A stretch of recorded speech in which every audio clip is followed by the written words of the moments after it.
time, but this administration, President Biden, Vice President Harris, Secretary Buttigieg, so many others, got it done. And so now it is on us to make sure every single one of these jobs, these new jobs coming, is a good union job. And like the jobs that we saw here today. And if we do that, we are not only going to rebuild this country, we are going to rebuild the middle class. And we're going to improve the lives of workers and families all over this country. So I'll say thank you so much, especially to Secretary Buttigieg for taking time to be here. We are so honored to have you be out on the front lines of rebuilding this country. Thank you.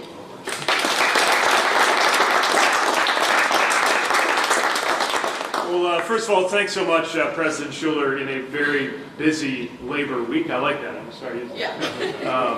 To be with us here in Indiana today for this really great opportunity. I just want to echo one thing that I thought she said especially eloquently, which is that while this is a moment where organized labor and unions rightly are enjoying more of an ear and more of a seat at the table in Washington with a president who is proud of being the most pro-union president in modern history and makes sure that our entire administration does the same.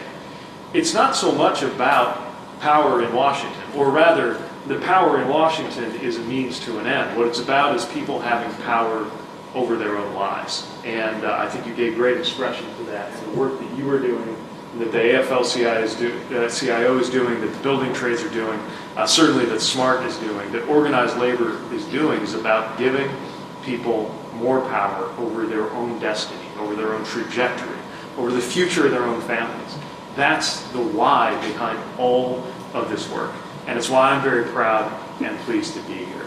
I want to thank Congressman Carson, who I would be saying nice things about even if he wasn't on the House committee that oversees my department and our work, even if I wasn't going to be testifying in front of him in a couple of weeks, because he has been a relentless advocate for this region, for this state, for workers, for communities, for families, for neighborhoods, for our national security, and importantly for infrastructure. You know, we talk about this infrastructure package now like it's a done deal, and it does feel like kind of a no-brainer, but you know, when the president was fighting to get this done, when we were all fighting to get this done with organized labor at our sides, it was not a done deal. The political obituary of the bipartisan infrastructure law must have been written a half a dozen times before it actually passed. But because we had strong support from members of Congress like Andre Carson, we saw that through. And now we're in the position where instead of worrying about where are people going to find work, which is what we were worried about when Brett Voorhees and I were running around the state in 2008.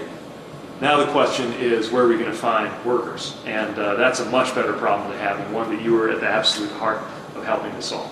So I want to thank the Congressman for helping put us on this trajectory. And I want to thank you, Trent, for that terrific tour, and everybody with Local 20. Local 20 and I go way back, all the way back to even before I asked Brad Chamness to be on my transition team when we were figuring out where we were going to take my first administration as mayor. Back in South Bend. So this feels like an old home week reunion in a lot of ways.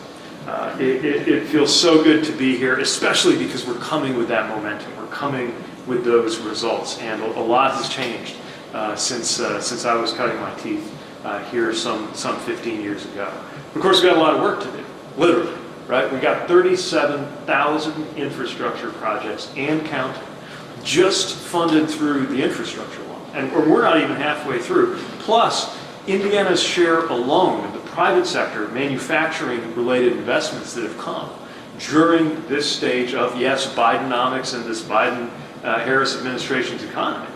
$15 billion has come to Indiana alone. I drove past that huge work site coming down the road from South Bend this morning. There's cranes in the air everywhere. It is exciting. And it's a challenge. The proportions of what we're trying to do right now, what we are doing right now, what we're stimulating the private sector to do, and what we are funding in the public sector will test the productive capacity of this country, from the raw materials themselves to, most of all, the skills and the readiness of the workforce that are going to shape those materials into the factories and the roads and the bridges and the airports that we're going to be counting on for the rest of our lives. And we're proud to be helping make all of that happen. We've awarded funding to help modernize pieces of infrastructure at the Indianapolis airport. And it is union workers who trained at this facility helping to deliver and get that done. Union workers from this facility have been working on that new EV battery plant in Kokomo. And in the last 2 years, there has been more apprenticeships, more apprentices in Indiana's union construction industry than any years that we had data for, any time in recent memory, which has meant more trainings and more readiness in this workforce. And we got a chance to look over the shoulders of some apprentices doing some really sophisticated stuff that I couldn't quite understand, that I know is going to translate into that excellent work. But I want to emphasize it's not just the money. We're proud of getting that money out the door, and we're excited about what that funding is unlocking, and it's why the president and the congressmen and the unions and so many of us fought so hard for it. But it's also what policies come around those dollars, because that's something we're changing too. And those policies are being updated in this administration to make a difference. For example, we got stronger Buy America rules, based on the simple proposition that if your project is benefiting from U.S. taxpayer dollars, then it better be made with U.S. materials like steel and iron and other construction materials made around the country.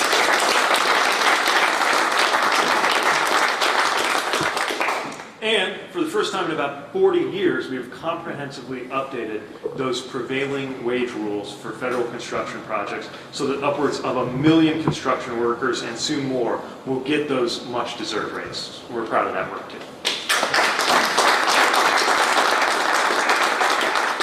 And if you think about it, everybody here knows that one good career, one good union career can change the trajectory of a family.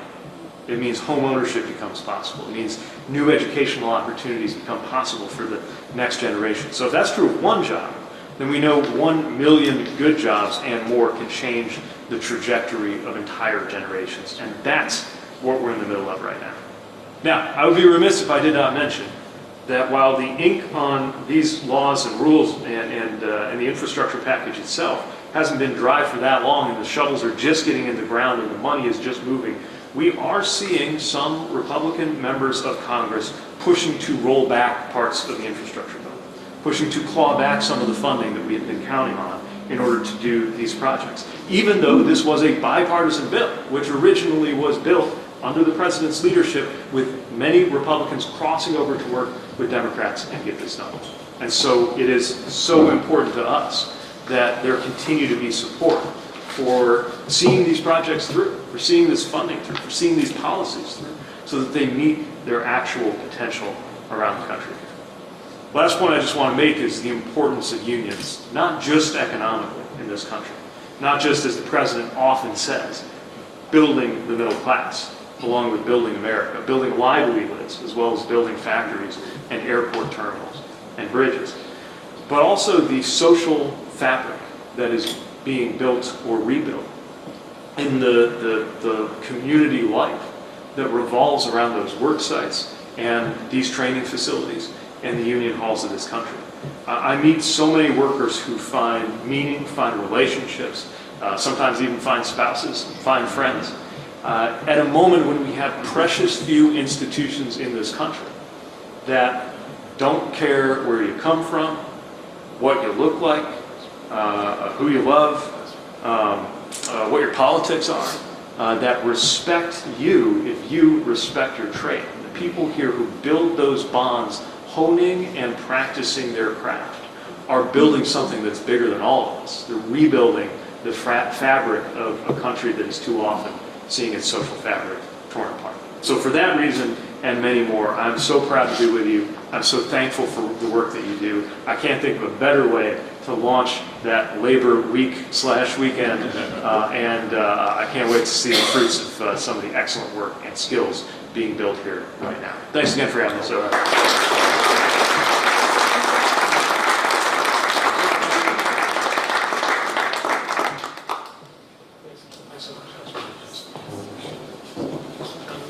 so much.